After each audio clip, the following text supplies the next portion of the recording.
Well, thank you very much, Mr. Chairman. I'm really glad you called this hearings. Like most Americans, I believe that when it comes to caring for our nation's heroes, we cannot accept anything less than excellence.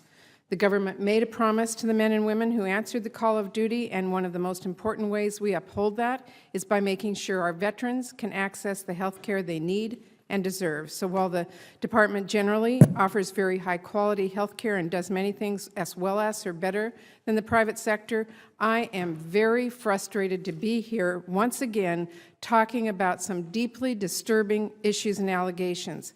It's extremely disappointing that the Department has repeatedly failed to address wait times for health care.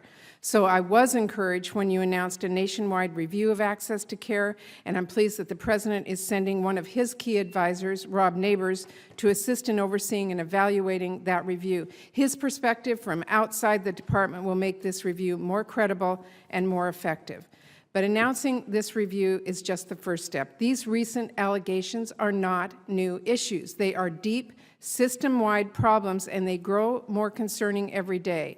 When the Inspector General's report is issued and when the Access Review's report is given, I expect the Department to take them very seriously and to take all appropriate steps to implement their recommendations. But there are also cases where the facts are in right now. There are problems we know exist, and there is no reason for the Department to wait until the Phoenix report comes back before acting on the larger problem. The GAO reported on VA's failures with wait times at least as far back as the year 2000. Last Congress, we did a great deal of work around wait times, particularly for mental health care. The Inspector General looked at these problems in 2005, 2007, and again in 2012. Each time, they found schedulers across the country were not following VA policy. They also found in 2012 that VA has no reliable or accurate way of knowing if they are providing timely access to mental health care.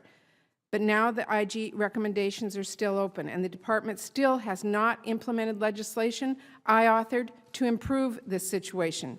Clearly, this problem has gone on far too long.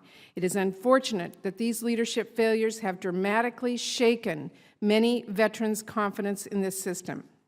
Secretary Shinseki, I continue to believe that you take this seriously and want to do the right thing.